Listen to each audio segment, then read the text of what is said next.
Good evening and welcome back to Relove Guitars. Probably video number 879 and a half out of all my YouTube videos. What we have here today is what's probably known as a Rally Explorer. Maybe that's, I don't know. It didn't really have that name, I don't suppose, but that's what I'm calling it. Anyway, this is one of Dave's Rally collection, recently acquired. It's in, used condition with a few dings and so on, but apart from that, it should all play nicely, and it has got a blindingly low action at the moment, and I played it the other day and it's not bad actually, and the frets have got lots of life in them, so they should set up really nicely.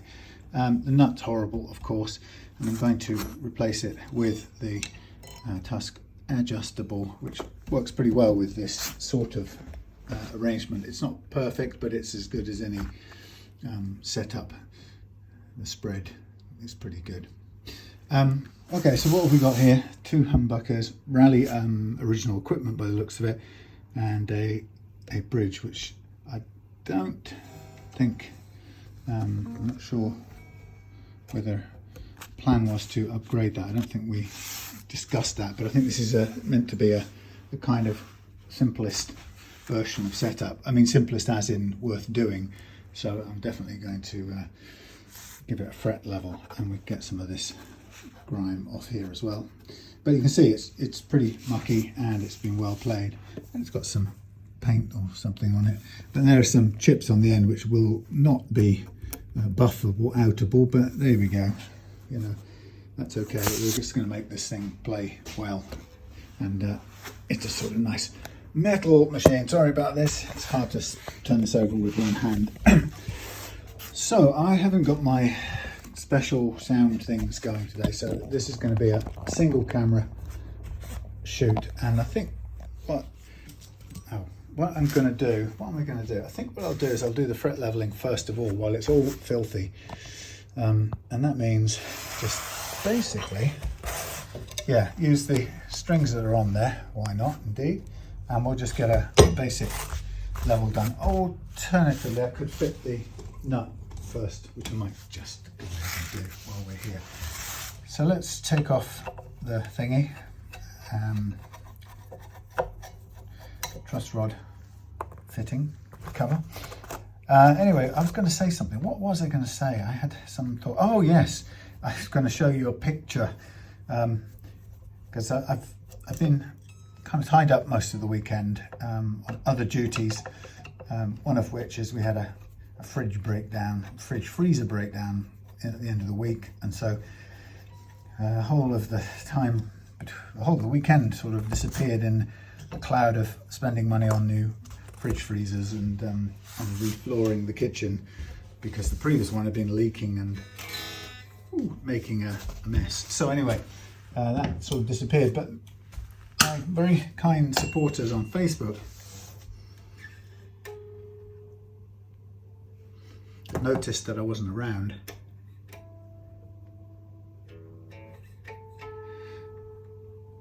and Barry had asked stuff to me, and I made me think that often I don't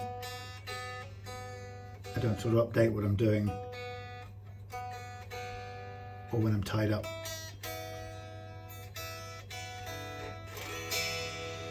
So I thought I'd just update part of what I did this weekend with my Santa outfit at the beginning of this video. So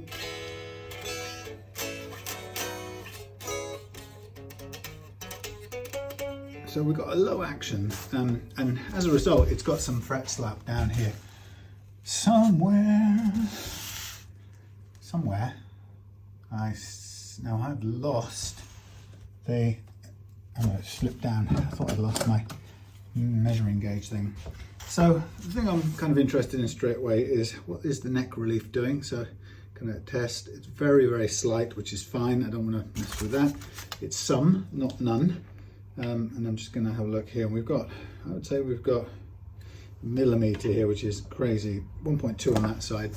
So I think that's a bit too low. It's unnecessarily low. So I'm going to raise this by, not with this screwdriver, I'm not. I'm going to raise it by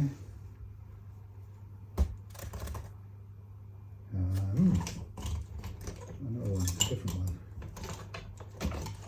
Why? Oh, why? Where, oh, where?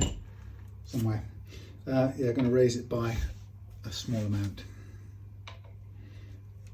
like so. I want it to be about 1.5, and that's good. That's spot on. We don't want to be.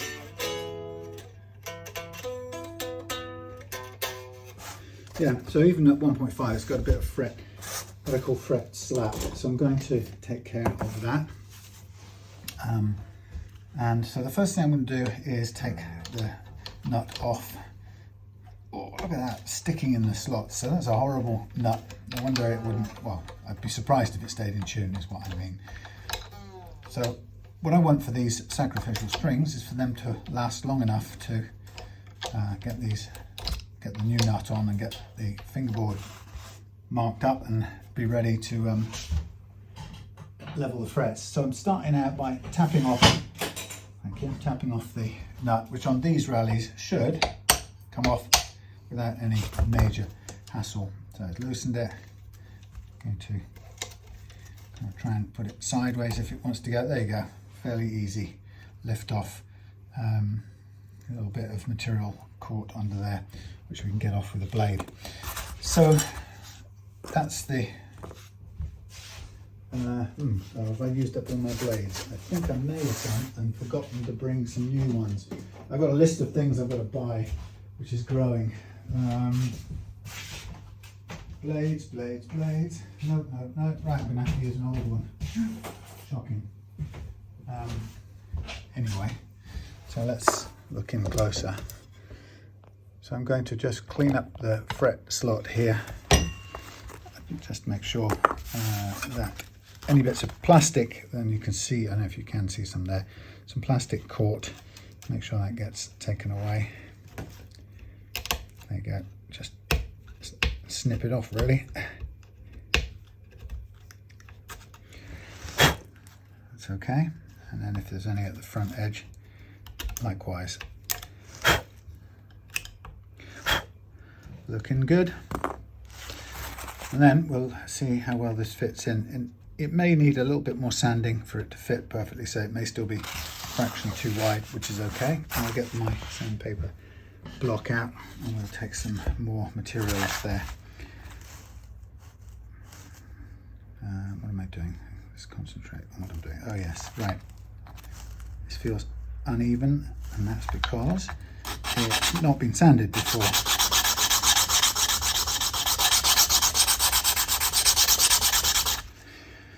So, yes, a busy weekend taking care of expensive things that typically we hadn't really planned for, but it's the way it is.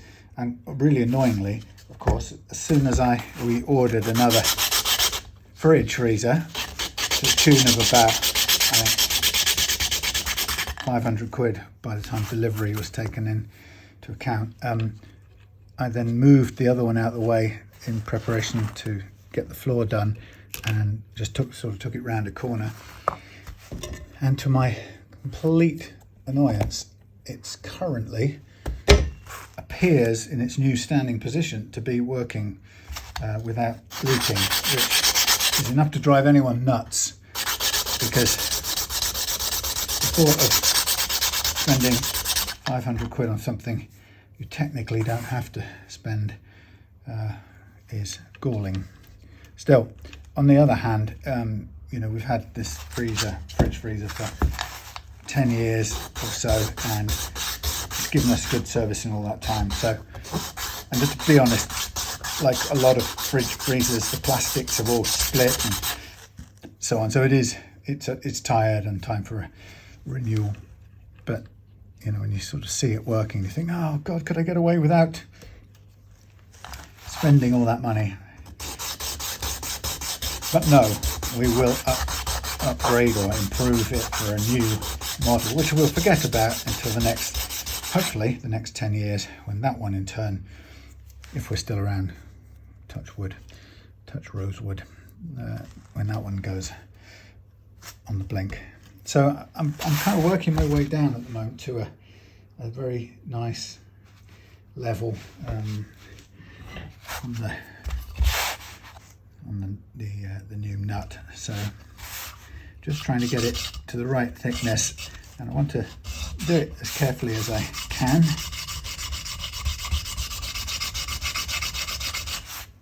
Look at that, makes it filthy for the moment, but it's the hidden side. So we're still just a fraction too big. So I'll take it down a bit more. That's the problem with a smaller block, it sometimes moves, which isn't ideal.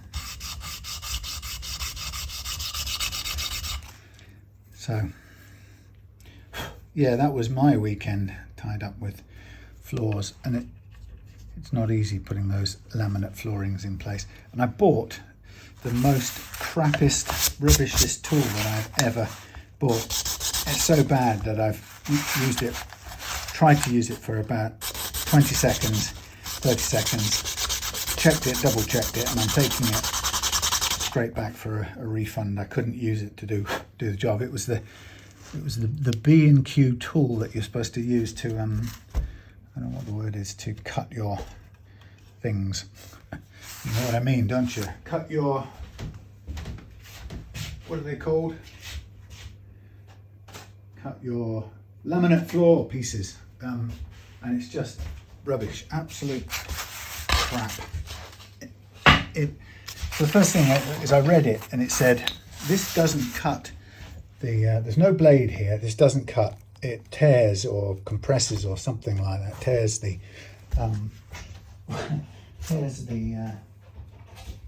laminate. I thought, righty-ho, doesn't sound like a great idea to me, but oh well, you know what you're doing. You guys have been doing this longer than me, I guess.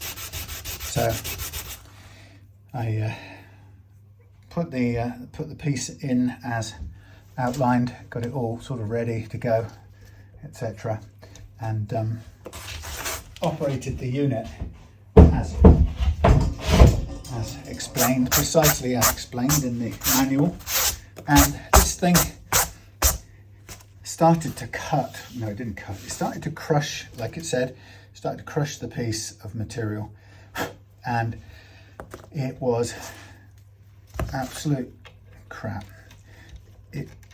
It took a most enormous amount of force to do it, and when it did it, it crushed it so crudely that there was, it was like being bitten by a shark or something. It was just awful. There's no way you could cut. I mean, the force it required, no way an average person could have done the job with that. It took just too much force. So I just reverted to a saw and did the rest of it with a saw, and that was that. Because I just thought, I'm not using this rubbish, and end up with this shaggy edge on all the pieces that I'd cut. Okay, so I'm just checking where my adjustable nut sits right now before I do any fret work. So that's just about right. If I make sure it sits almost on the first fret. I want my strings on the first fret, so this could do with just a tiny little bit of sanding on the bottom. Of course, this nut isn't technically made for this shape headstock, but I use it because it's actually as good as any other. There's no reason not to, so I'm just going to use this again. Bit of fresh material under here. Yeah, so maybe a minute's worth of use, and that tool went in its box, and then I put it by the front door, and I need to just check the car for the receipt, because it was £40. It was just rubbish. I've never seen something as bad for 40 quid, so I'm not gonna accept paying that kind of money for a tool that's worse than useless. A tool's meant to make a job easier if you make a tool for a job, that tool for 40 quid has got to make the job easier than using any other tool. And no way was I going to get any of that done. So I had to use a saw, a regular short saw, and that made the job much easier. I clamped wood to the dining table, which is quite common. I just went ahead and used that, and that was fine. But yeah, they better give me my money back, or else I will be frothing, I tell you. So I'm just tensioning up these and bedding the nut in so it sits in there beautifully anyway right now. And so the choice here is you either have straight through nut slots, in which case the strings will kind of disappear off sideways when they come out of the nut, or you suffer a little kink here because these are slightly splayed. They're the Gibson style nut slots. So I'm happier to have the slightly splayed, the slight kink on one of these for this to go. Oh, forgot. I've done it again. See, while I was talking to you, I forgot to cut me a little brass strip, and I forgot to, is there a brass strip in there? It could be, but I just didn't check. This was one I was going to use on another guitar and then didn't. So it could well be that it already has a brass strip, or the grub screw is already screwed down, sanded down. Because what I prefer to do with these is to make sure that their grub screws are sanded flat, so that they spread some of the force going onto the thing. Okay, so that's the front edge. I'm going to put that there like so. Now I'm going to sand this and cut myself a little brass strip to go in there, which I normally do. So first of all, dial out the grub screws until the point that they're just sitting far enough in. Move this out of the way again, bring up me slightly dirty on one side, clean on the other sanding block. And I'm just going to take down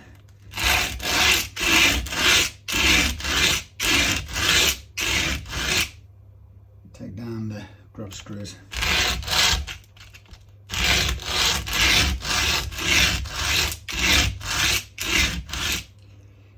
Okay, nearly flat, and then switch to this side. Just using this side because it's got some fresh sandpaper on there.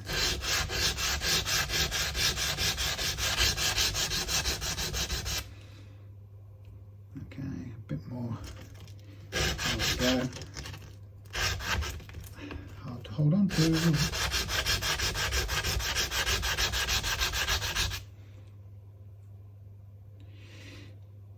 Okay, flat.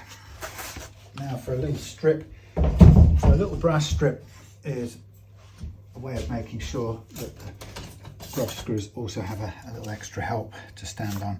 Now this sometimes lifts the whole thing up a little bit, so we may need to just continue with the sanding down of the base only by a very small amount. So I choose about 285 and I mark a very small or thin 285 mils strip down there, and then cut it with my cutter's thin snips,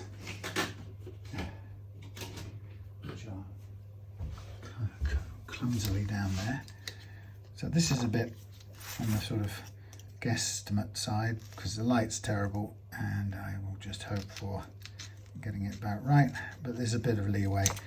It's actually, the gap is actually 3 mils, but 285 gives you a bit of room either side. And that goes in there like so. Remember which way around it is. And then my cut line is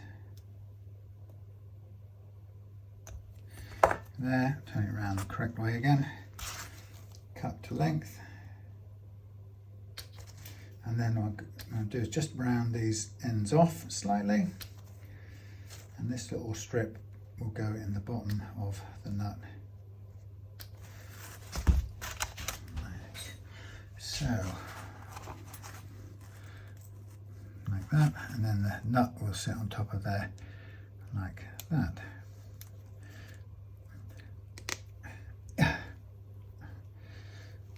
And then we'll put it under load by the strings, and this time we'll be sort of ready to go.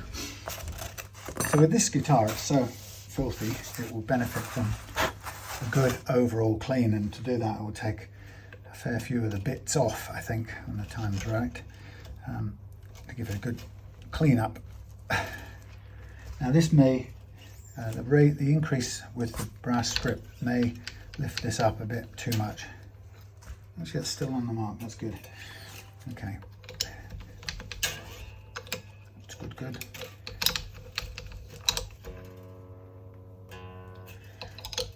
Yes, so what was my weekend? But I thought I'd better check in and prove I'm still alive. And one of the funny things about this period of time right now, and Barry's question got me thinking about it, is actually how much, at the moment, how much build work I've got on compared to general setup work, which is quite interesting. So a lot of what I'm doing is putting together some builds for one for a customer in the United States, and 3 or 4, possibly 5 for a customer in Scotland. So it's very interesting to see how it switches between, there'll be times where I get a load of regular setups, and then other times there'll be loads of the same kind of guitar, like Taylor month.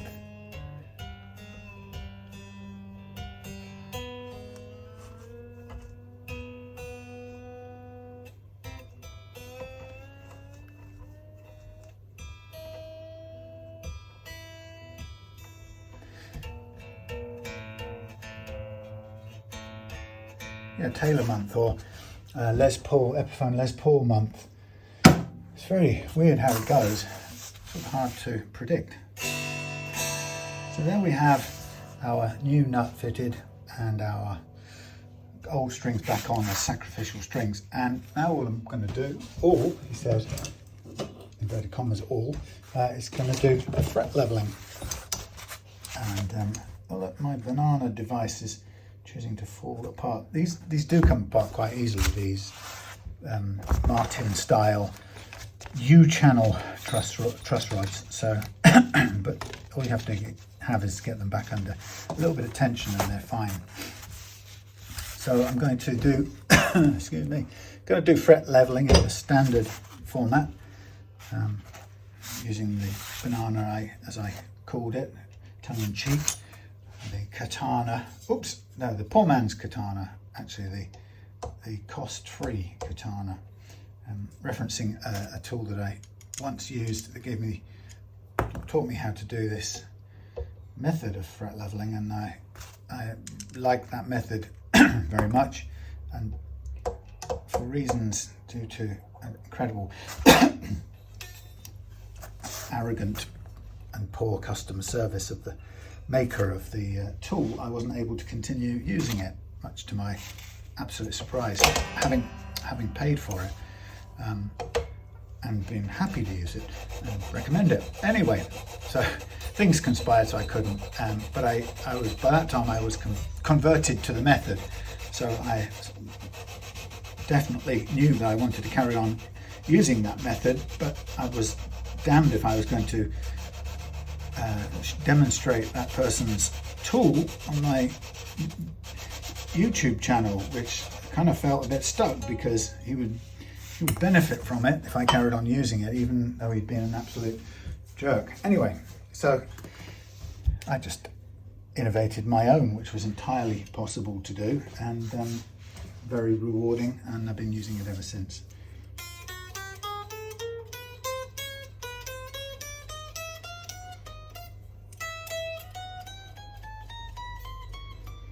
Okay, that's good on the E track, as I call it. I'm going to do the B track now, and what we'll find out once we've done the B track, I'll check, or I'll test the bends of the high E string and see if they get any chokes picking up over as we bend it over into the what I call the G track.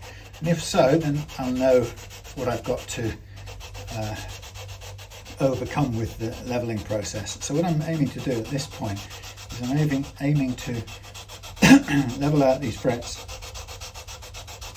with the neck in under compression, the way it is when you play it. So it's with that compression at play. Now I can see straight away that the 9th fret is extremely high by comparison to all the others, but it's taking care of that right now. So each time I level a track, I check the excuse me,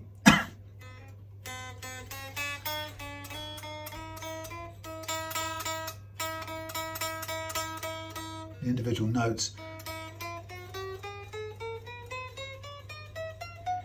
and then I check bending.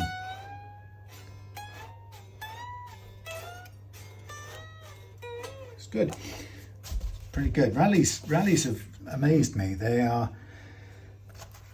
strikingly good necks.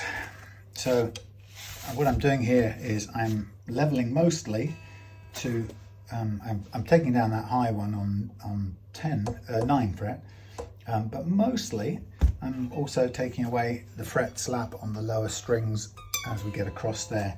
But to be honest, it's at the sort of higher treble string ends of things, it's playing very well right away. Now there's a little bit of wear still on the E string track, or the E track, which I think will probably polish out when it comes to it, but let's keep an eye on that. I don't tend to want to level just for the sake of clearing up what's an aesthetic, mainly an aesthetic sort of problem, which is the amount of wear on the strings, on the frets. Funny enough, I was leafing through Brian May's Red Special book again today, and one of the things he shows in that book is the Red Special all taken apart, and you get some close-ups of the frets with no strings on, and you get to see just how worn out or how low and grooved the frets are. But it's clear that he plays with that the way it is, and he's comfortable with it. And the only fret that was 2014, I think, but the only fret he claims to have changed in the 50 years he's been playing the Red Special is the 0 fret, and of course they wear out really quickly. Even when you're not playing it, they wear out just from the strings sitting on it. So that's amazing, but incredible to think he's never replaced the frets. But the important point about that is that the guitar plays quite comfortably, and clearly if Brian May can use it for his gigs and so on over all those years with grooves in it, it's evident that the grooves don't interfere with normal play. Otherwise, a top musician like him wouldn't play it like that.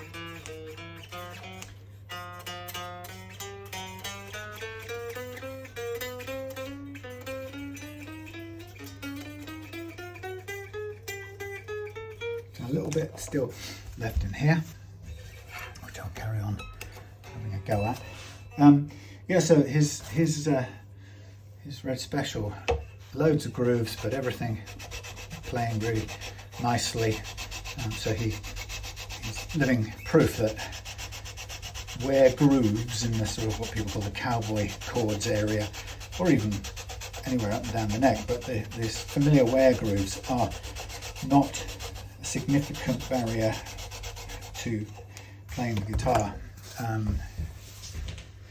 So for that reason, I prefer not to just take off fret metal in order to clear that up, because it doesn't look nice. Unless a customer is completely dead set on it, and I'll say, okay, it's not what I would normally do.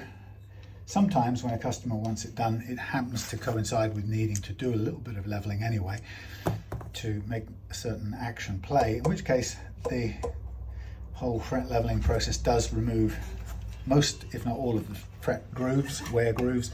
But that's a sort of, I see that as a secondary benefit, really. Okay, so now I'm on the bass strings, and what I really want now is for as much as anything else, I want the shape of this rod to impose itself on the various ups and downs, the hills and valleys of this neck. That's what I'm aiming to have happen. And where it finds discrepancy, may it level.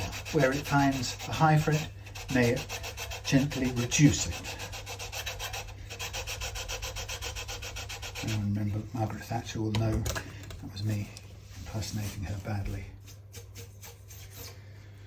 So with the rallies, I would say hand on heart that the Les Paul style rallies are a cut above all the rallies.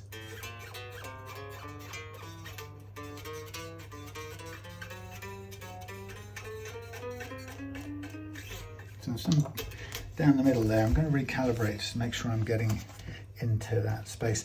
Yeah, so I can guarantee that the Rally Les Paul style guitars are, without doubt, a cut above most other Les Paul copies I've ever come across. But also, to me, they are a cut above the rest of the Rally range, and the Rally range is massive. A Chinese factory, and I think most of their output goes to the Far East. But they've made every shape of guitar you can possibly think of, and only a few of those shapes I've ever seen in the UK on the second-hand market. And nobody actually sells them new, so that doesn't help. So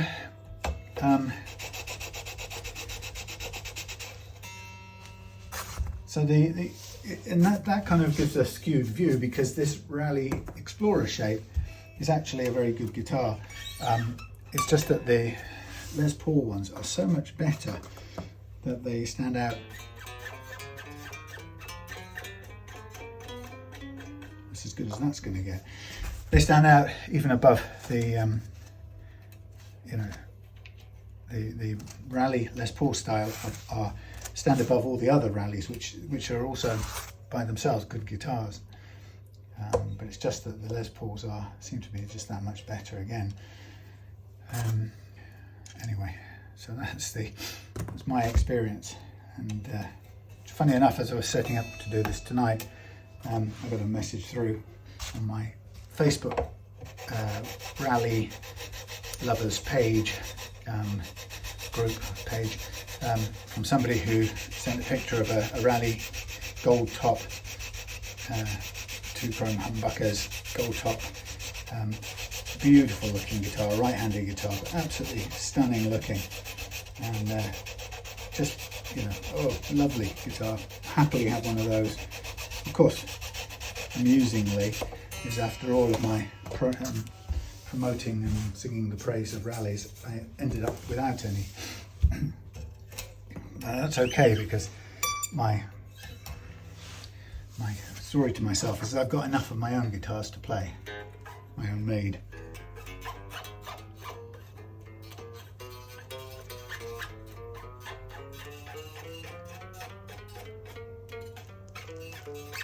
A little bit of fret slap still left, so I'm just going to add a tiny bit of curve into the neck and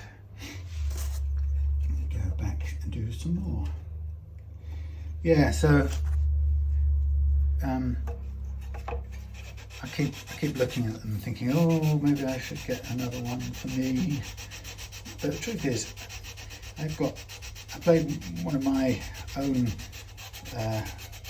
sort of Les Paul style twin humbucker guitars last night, and it's one with I made from London poplar wood, hollow body thing, so some ancient mahogany and some poplar. And it had a difficult start because, unbeknownst to me, I used a fairly inexpensive Chinese neck. It was part of the experiments to see how good or bad they really were. And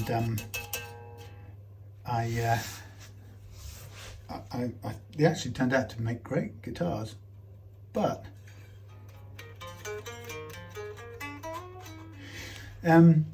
little did I know at the time, but the manufacturer had left an extra 2mm on the end of the first fret. So from here, it went 2mm too much that way before you got to the nut. So the whole of the first fret was skewed. You couldn't play when you fretted there, it wasn't intonated at all. So that was a complete useless thing. But it took me a while to find that out. And when I did, I was able to put it right. And as soon as I was able to put it right, that guitar suddenly became great. You know, I really enjoyed it. And since then, I've given it a bit more. What did I do? I fitted rail hammer humbuckers to it, and done a few tweaks since. And now it really is a favourite of mine after its humble beginnings. So, you know, I picked it up last night and played it for an hour or so, and I just thought to myself, there's no way that a Raleigh Les Paul is better than that. It's, you know, it's as good as, if anything, but particularly no better. So I was mighty thrilled with what I'd made finally, when all was said and done. Anyway, so that keeps me on the straight and narrow and not being greedy and, you know, making or buying more guitars than I technically need, because I technically don't need any more. So what I'm going to do right now is I'm going to take the nut off for the time being. I'm going to re-mark up the frets, and now I'm going to re-crown them. And after I've done that, then I will sand and polish the frets out. And once I've done all that, then it will be clean everything time, and then it will be refit bits taken off, like the tuners, sort of take the tuners off, clean in there. And then it will be putting it back together again, and it will be good to go. So it's not a complicated setup, it's just a standard one. So right now we come to the re-crowning of the frets, see what we can see. I was hoping that some frets would arrive, fret wire would arrive today for Jory's Joris's JV Squire neck. So it's a whole guitar. It's a JV Squire body with a custom Japanese built neck from the same era, sort of 1982-ish, 83, sorry. And I'm refretting it, so I was planning on the frets being here today, fret wire, so I could have done that tonight. But as it happens, the post is not playing ball, so it didn't arrive, and that means if I'm lucky, I'll start that tomorrow night.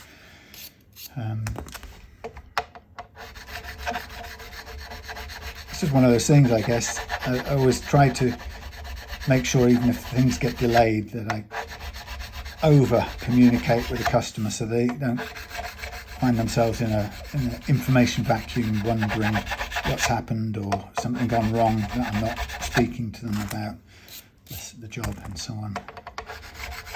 It takes a couple of seconds to send an email when I'm reviewing everything, and then cuts down the anxiety chemicals for a customer.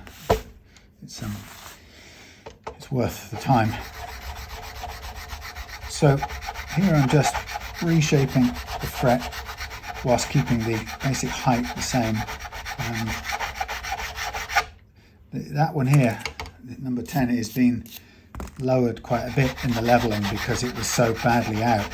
So having to do a bit of extra work to reshape it, and that's about as good as it will be. But that's what you get when you have a fret that's unusually high. Whoops, stabbed the foam, that's okay. Yeah. This was interesting that it didn't have many low spots, which is quite good. Lots of guitars have, as well as maybe one or two individual high frets, like number 10. What's more consequential in terms of it playing is the variety of hills and valleys that are present on the whole neck. So you think of it as a whole kind of overall topography.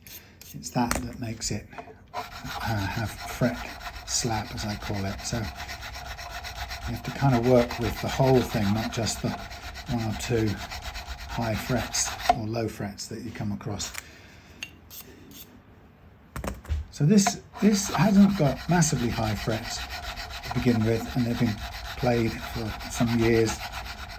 So they, they have a little bit of wear on them, but they're in pretty good shape.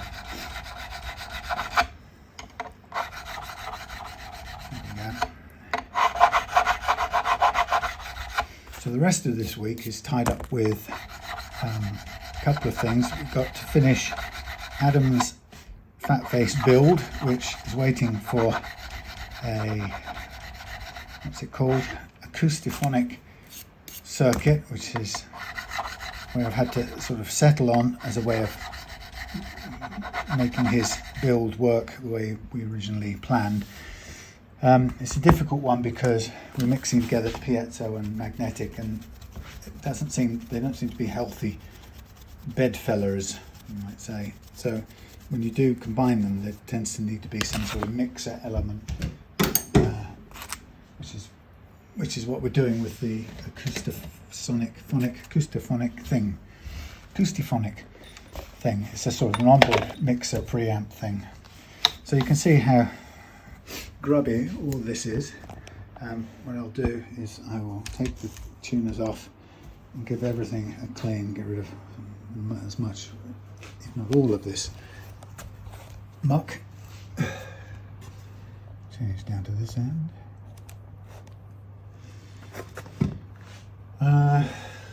Yeah, give it a clean, and then once I've given it I'll take these tuners off and the knobs, and once they're off, then I'll do the polishing out of the frets. And once that's, well, I'll do that off camera because it's boring and repetitive. And once that's done, I'll clean it all up, probably off camera as well, and then come back when it's time to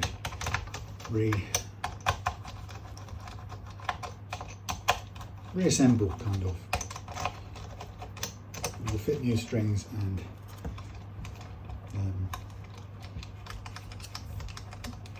oil the board, stretch out the strings and intonate.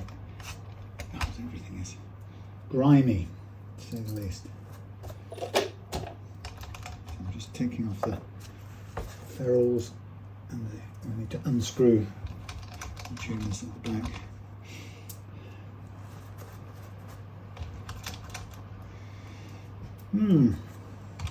Tipping it down out there. So I'm watching one of these ASMR videos earlier on of walking in Tokyo in the rain in the middle of the night. And we do some great videos like that. I mean, incredible views of that city tied in with sort of monsoony or typhoon style rain was incredible to see, or incredible to hear actually. But this is nothing compared to that. It's still pretty damp and miserable. Come on, line up. We'll check the, what you call it, strap buttons, make sure they're tightened up and secure.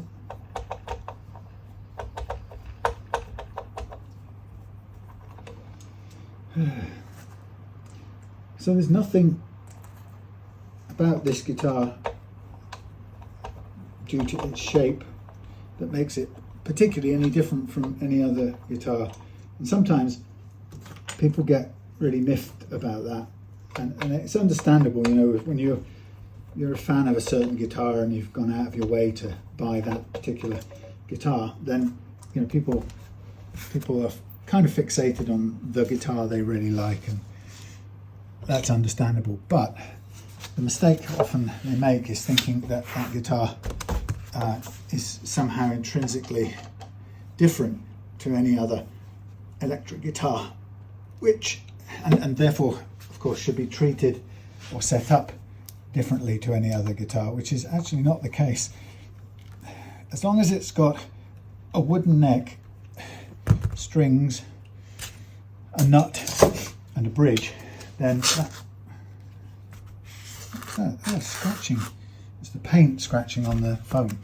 As long as they have those basic things, then they're kind of identical. There's nothing really that much different about them. And so I think sometimes people get annoyed that you would say that because they want their guitar to be special. Of course, it's special in the style it is or in what it means to them, but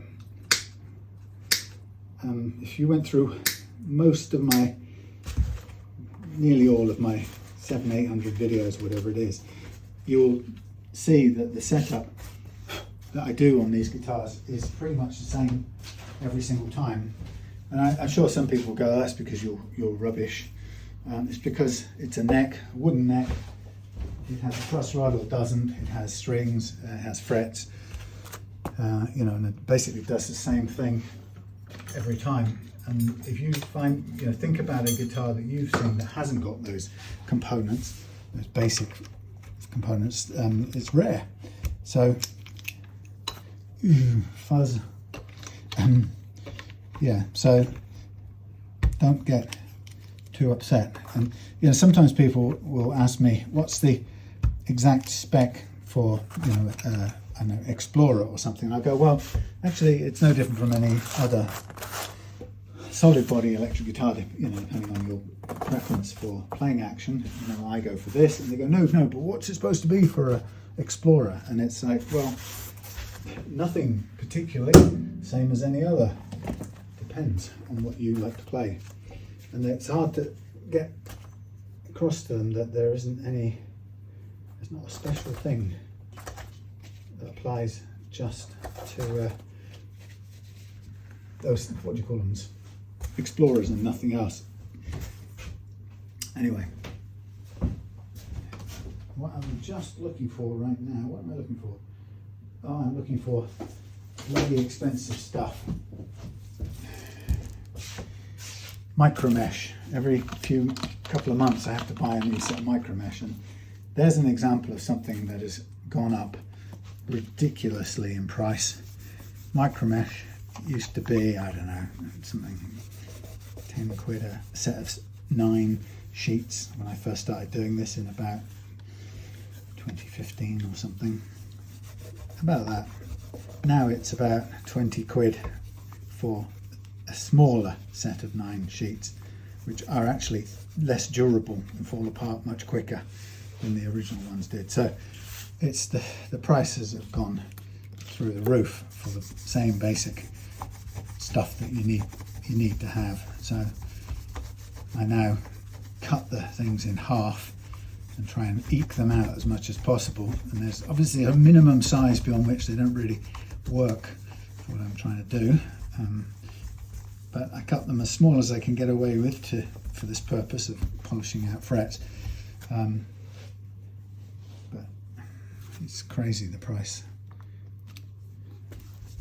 I'm going to get some grease and grime off here.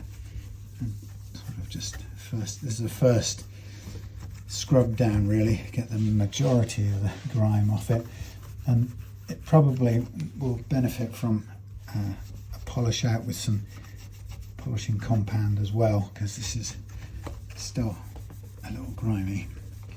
Pickups are fairly worn, but they're not too bad. But again, they probably, I wouldn't recommend auto sole polish that I sometimes use in metal parts, but it can very quickly cut through the chrome layer to the brass underneath, because it's quite a brutal substance, or effective. It cuts through grime very well, but sometimes too much. So I'm just, as I say, just doing a first overall clean so we see what we're left facing. And the cloth is turning into a beautifully grimy colour, which is often what you get when you clean up people's guitars from some teenager's bedroom. It's if few thousand years of grime and stuff I don't want to think about. But this is part of refreshing it, so it has a new start and leave behind as much of the DNA of its previous owner as possible. Take off, not leave behind, I should say.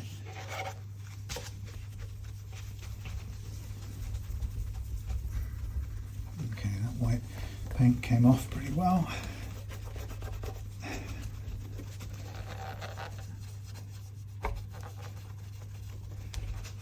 Wow, grim and filthy. So that's the paintwork. Oh, sorry, missing the headstock. That's nearly the paintwork done, finished. And after that, it's the fingerboard. And then I might just do a bit of paint, finish, cleaner stuff. What am I looking for? The word I'm looking for is buffing compound. So we could take this to a buffer if the buffer was already set up, but it would be difficult because you've got the metal and plastic components in, which would be difficult to buffer around actually. So this has got quite some historical grime. If I'd have looked at this from a different angle and seen what I'm looking at now, I probably would have started with some wet or some soap and water brush, because it's a bit grim. I'm just trying to get a shot of some of the filth.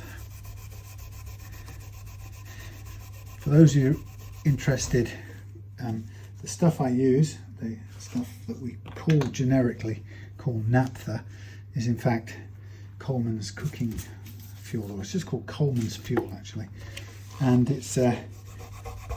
it is a cooking camping gas type or camping stove fuel, and it's the nearest thing to old-fashioned naphtha, which you can still buy as Swan lighter fluid. I'm saying it's basically the same kind of stuff, and there are lots of generic naphthas out there on the petrochemicals market that you can buy from auto suppliers and so on, and it's very easy to get lost and end up with weird petroleum derivatives and stuff that just somehow don't seem to be the same, whilst they claim to be. But I've had varieties of petroleum ether that don't evaporate the way this does, and some that leave a sort of greasy, almost like an oily film over thing. It didn't hurt anything, but it doesn't clear and evaporate the way this does. So anyway, I'm just giving this as much of a clean as I can humanly do and get rid of any clusters of grime. One way of doing it, if it's really thickly encrusted, you don't want to rub like I'm doing. One way is you can scrape the whole fingerboard with a blade, but that sort of, to be very careful, because it's actually quite easy to mark the fretboard beyond the point of no return. Right, that cloth has had it as far as I'm concerned. Tuners and everything still need doing, so we have a cleaner basic guitar at the moment, and I'm just going to have a quick look. Most of this I'll do off camera, but I've got a couple of different finishing polishes here, or compounds here, and I'm going to use one just to have a look and see how it works with the slightly dulled down finish. It doesn't hurt to give it a go over. This is very fine compound. It's number 5 in. I think it was Rothko and Frost's finishing compounds, and I've had them for ages because you hardly use them. It's easier in many ways when I'm making something is to put it use the buffing wheel with the compounds I've got for that. But this is a good hand finishing substance course, then you get a bit that goes down the side of the pickup ring. You have to dig it out. Okay, well, to be fair, this does brighten it up a little bit, and it takes away, it picks up that sort of crusty finish that's still baked on in an old guitar like this. So I'll probably go over everything, but it's, as you can tell, it's a bit sort of, takes a bit of elbow grease and a bit of force, and I think I would rather zone out with some audio-visual stuff as I'm doing it, instead of trying to find stuff to talk about, if you'll forgive me that little luxury. While I'm doing it, what I'll also, I shouldn't really have done this at this stage, I should have waited. I'll do the front of this and then I'll revert. But yeah, what I'll do next, once I've just done this a little bit, is I will mask off the fretboard and then get into polishing, sanding and polishing out the frets until they're nice and smooth and playable. And then after that I'll do the basic cleanup, because that process produces dust. Some people are always concerned that it produces, they feel like it should produce iron filings, and they're always a lot of people are concerned that I don't cover the pickups, and they're worried that the so-called iron filings from the frets will get into the pickups and stick out like those furry little bits of iron filings that you see if you literally file something with a metal file. If you file some ferrous material with a metal file, you will see it sticking to your pickups in a sort of magnetic field pattern. But the reason it doesn't do that with leveling the frets is because, first of all, the fret metal is basically not even ferrous. It has the tiniest ferrous compound or ferrous content, and it isn't enough to make it magnetic as far as the dust is concerned. So it doesn't actually stick to anything. It just coats the paintwork and has to be lifted off or cleaned off, wiped off. But that's why I don't cover the pickups up, because when I'm leveling the frets, because the dust just it isn't magnetic, and it doesn't stick to anything magnetically. So you never, and if you're doing some filing and you do end up with some ferrous filings attached to your pickups, then you remove them with a piece of good sticky tape like frog tape or something, or even, worst comes to the worst, Gorilla tape, and that will lift the filings off and overcome the magnetic force, and you'll be able to, it's like fly paper or something, you'll be able to take them away if you should get them on there. But it's kind of, doesn't have anything to do with fret leveling. Okay, so that's a bit of the layer of grime taken off the front. Still need dusting a bit later on. Okay, so I'm going to now do the business with the masking tape, and I will come back and speak to you later. I'll recharge while I'm at it. See you in a bit. And we're back, swooping in. Everything's cleaned up. Look at that. Bridge clean, headstock clean, nut in place, everything oiled, fingerboard, frets polished, fingerboard oiled. So we're really now ready to put on some strings. And for that, we shall need a view of this end. Sort of like that, maybe a bit less. Come on, that's it. Oh, I'm sorry, my control has just gone. Right, here we go. So now, yes, thoughts for the day. So when you're doing these adjustable nuts, always a good idea to do the third string first. The G, actually the D and the G. So I'm going to do the G first. Oh, sorry, the D first, which means I'm going to get all these lined up first of all, so I can thread them easily enough. I've just been listening to Queen's A Day at the Races loudly, relatively loudly in here, because I can play music at any time of the day or night. So there's the D into its slot. down that end, pull back 1 fret and wind away. Yeah, lovely. Just finished off with Love of My Life just before cutting back into this video to finish the setup. But wow, what a gorgeous song. That shaped me, that song, and I made a comment to Brian May on his website a while back saying that this was a love of my life, this song, and it absolutely was. And he came back and thanked me. Whether it's him or not, I don't know, but it seemed like it. But it was a true statement. You know, it's one of those songs that I loved from the first time I heard it, and had the beautiful Freddie melody and the harmonies and the violin, creamy violin sounding guitar, that sound that Brian's Red Special made with the treble booster and the AC30 amp circuit, or whatever it was. That thing, what was it? The thing that made it sound like a valve. Yeah, anyway, so it's a beautiful, beautiful tune. And I think never gone off that particular sound. And there's a whole load of Freddie Mercury songs that have that same lovely operatic, melodic, orchestral, you name it, tone to it. Millionaire Waltz is one of them.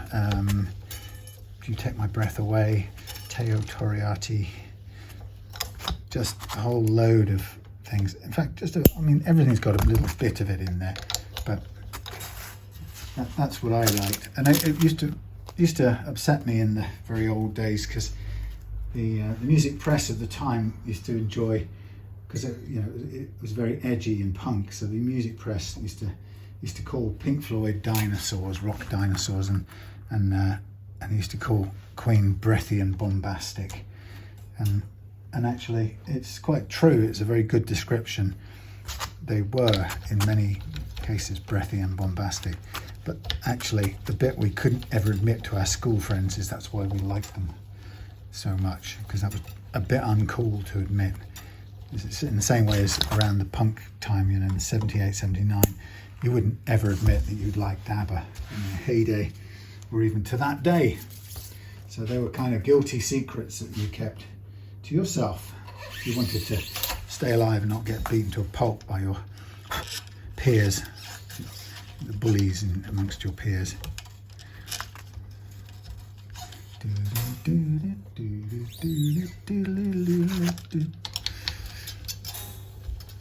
Right, so I'm just restringing these guitars and should be ready to go. I'll just do a few final tweaks. One of them will be making sure that the first fret action is correct and making sure that the last fret action is right, and then stretching the strings out and putting the tuner on and checking the intonation. Once that's done, that's everything. All ready.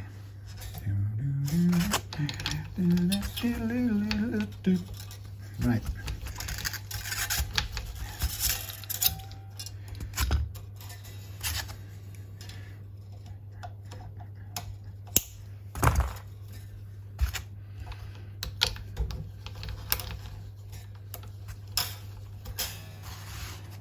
Get it on the saddle correctly. Rightio, let's have a look. Zoom out shot. Zoom out, I tell you. Don't as far out as it will zoom.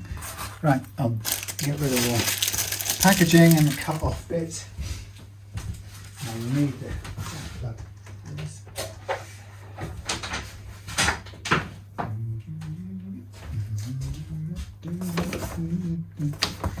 So, first thing I'm going to do is just gently stretch things to make sure they're all sat upon their correct things. Now, the thing about the adjustable tusk nut, people say, how high do you have it set? And the answer is as low as you personally like it. And I seem to have now lost, I don't know how I did that. lost the little hex key that came with that. I'll have to borrow another one from somewhere. Okay, so first of all, let's get this one correct. Lift it up. Lift it up. Right, and it won't. We won't know until we've tightened the strings up a bit whether it's correct. But we start with a bit of lifting up, and then we go with a bit of tuning, and then check the action again at both ends. Yeah, so how much do you need on the first fret? Only as much as you need to make it play.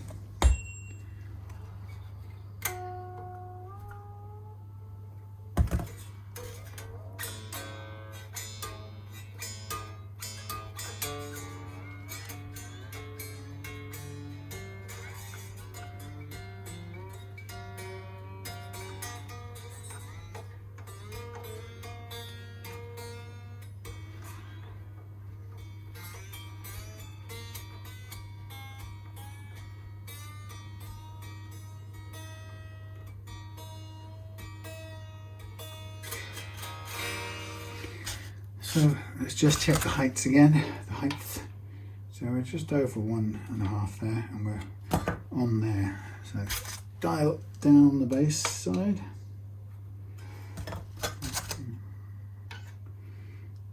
That's very close.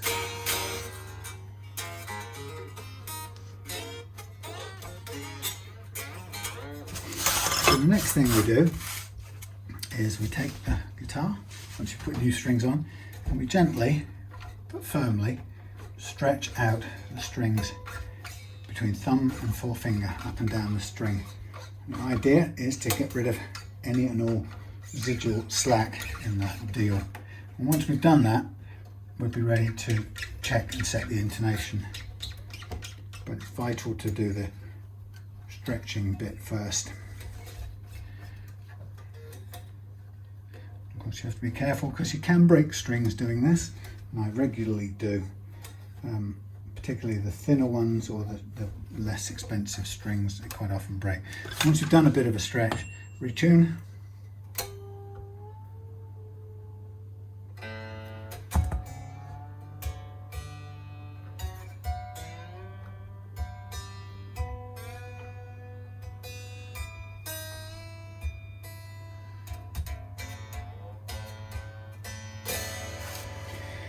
And then we're going to stretch again. Yep. So the intonation bit is a funny setup, or a funny thing that can get people quite confused. And the intonation, I found a simple, quick way of describing it yet, but when you make a guitar, you can have the neck can be any length it likes, and but to make a string make a dependable set of notes, you have to fret that neck, and to decide where the frets go, you have to know how long the string is that you intend to play the note on. And so they have, in guitar making, they obviously have some standards.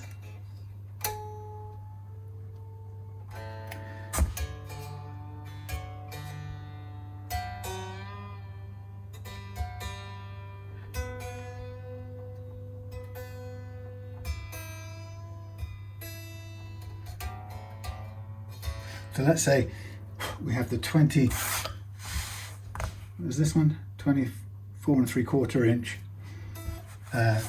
Gibson scale length.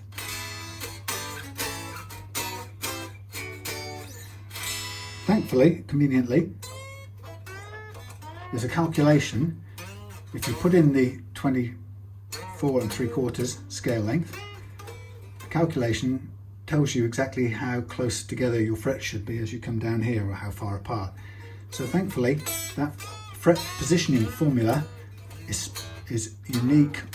Well, the formula is standard, but what you change when you input that into that formula is you change the notional scale length, the 24 3/4 in this case. You type that in and everything else stays the same, but the variable that you type in is the scale length that you want your guitar to be, 24 3/4, and it tells you then how your fret outputs a whole series of positions from the nut which dictate where your frets must be for that length of string on that scale length of guitar to play correct notes all the way up when you fret it in different places. And that is a very handy calculator, and you can get it online. And the thing about that calculator is it allows you to make a guitar pretty much of any length you want. Bearing in mind that a lot of the hard work's already been done in terms of what sounds best, or what scale length suddenly sounds terrible with regular strings, what scale length fits normal rock and roll best. So there's all of that history of guitar playing and making being done. So don't put 12 feet in. You can make a guitar with 12 feet, but the frets will be miles apart and the strings will feel incredibly tight, and so on and so forth. So there are some standards and some kind of givens that have been arrived at through practice. But now, why isn't this jack plug going in? I've already played this guitar. Okay, that's all right. Yeah, so the thing about setting the intonation is, while in your formula for this guitar we put in 24 3/4, which was the Gibson playing length or scale length, and it came out with a whole bunch of frets positioned in. I'll just do one here. Yeah, I can. Came out with positions for the frets such that a string with playing length of Gibson will be in tune when you fret it in these different places because of the way they're positioned in accordance with this formula.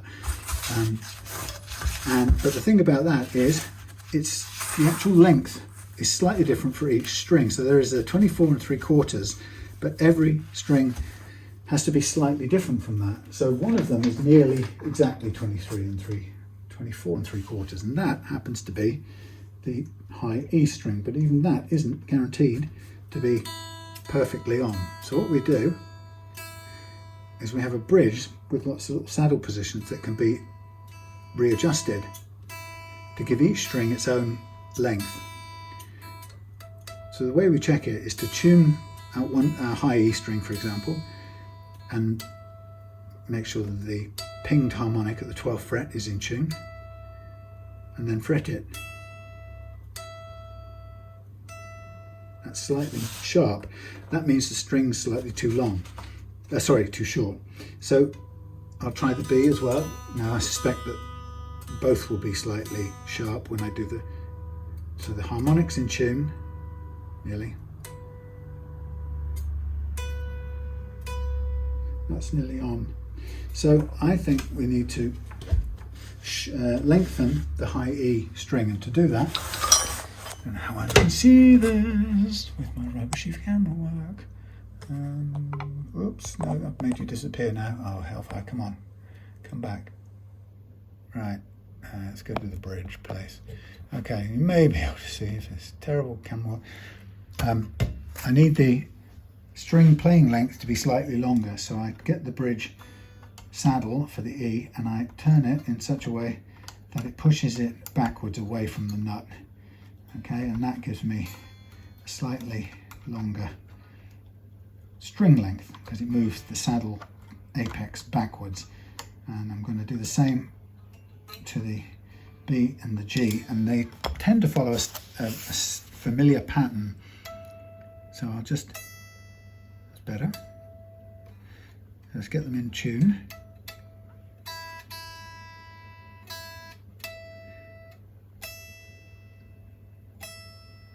Pretty good. Pretty good. Yep. Now we're on the D.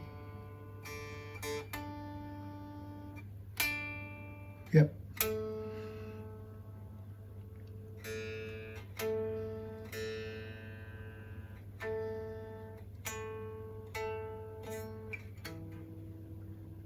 So the A seems flat.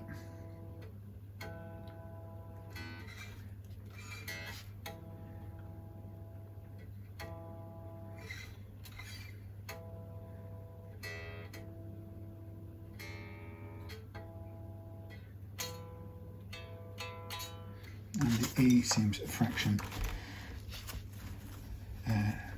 sharp as well. So I'm going to push those back a tiny bit as well. So and that goes away from me, push them back. So these saddles, when you end up setting them, for a normal set of strings with 3 plain and 3 wound strings, and from the major manufacturers, they tend to fall in 2 pairs of 3. So we have the treble strings, which go, the shortest one is the high E, the next one staggered backwards a bit is the B, and staggered back a bit from the B is the G, and then the D steps forward of the G, then the A steps backward of the D in the same sort of distance, and then the E steps back of the A again. So those are 2 repeating patterns of 3, or 2 groups of 3 staggered, as I call it, which is pretty much always the same. Oh, that's too long. What am I doing?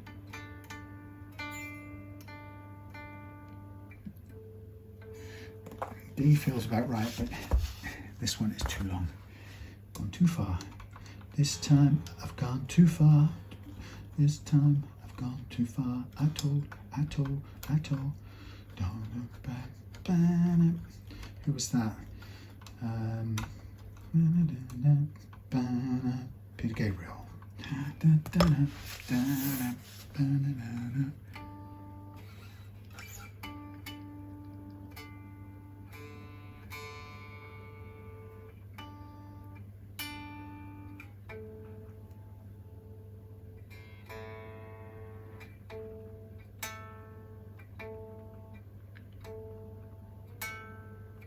That's interesting.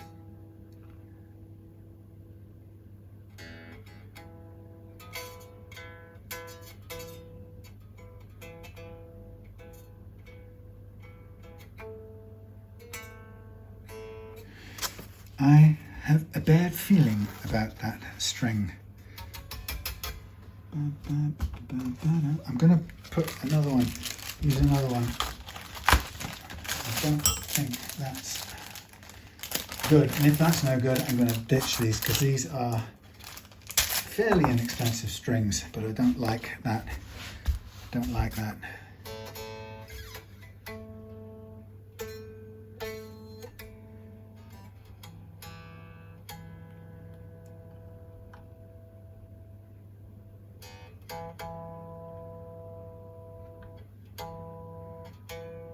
Now, the A is wrong. Now, sometimes when you get cheaper strings, most things about them are good, except this can happen. You can get an A string that won't intonate. Don't know why, it sometimes is the A string. So if this next one doesn't intonate, I'm going to bin those strings altogether, because all the rest are intonating okay, and could be that that one was just duff, and if this is all right, it's all right, but if it's not, I ain't playing. And we'll go to a little set of strings.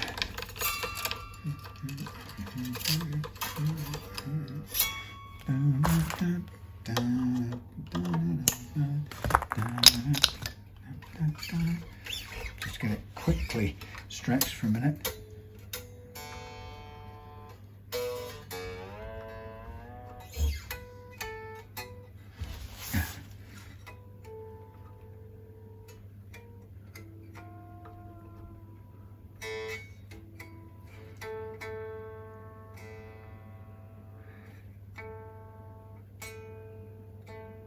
There you go. There you go. Fixed. The other one was a dud. Trust your judgment on the dudness of strings, I say. It's funny, isn't it?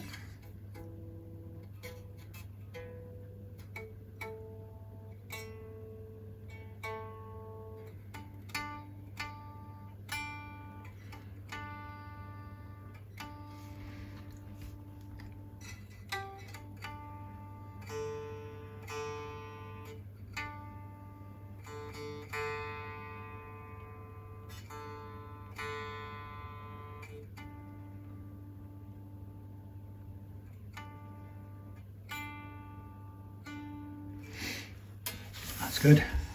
That's all right. I like it. It's been 100 days. Yeah, so if you get, that's always a good sign. If you get a string, one string out of the set that goes out of sequence, if you can, bin it. You don't necessarily have to lose the whole set, but you certainly have to lose the one that's not intonating, because amazingly, just one string can be dud.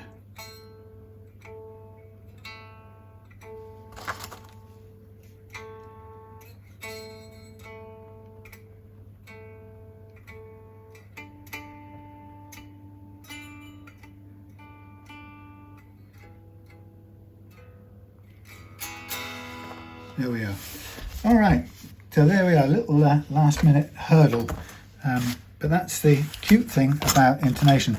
So intonation can tell you if, and this is usually only with less expensive strings, you tend to get more slightly out of intonated ones as a result of the I guess it's the tolerance on the string being just slightly less precise than on the more expensive. So it's a quality control issue.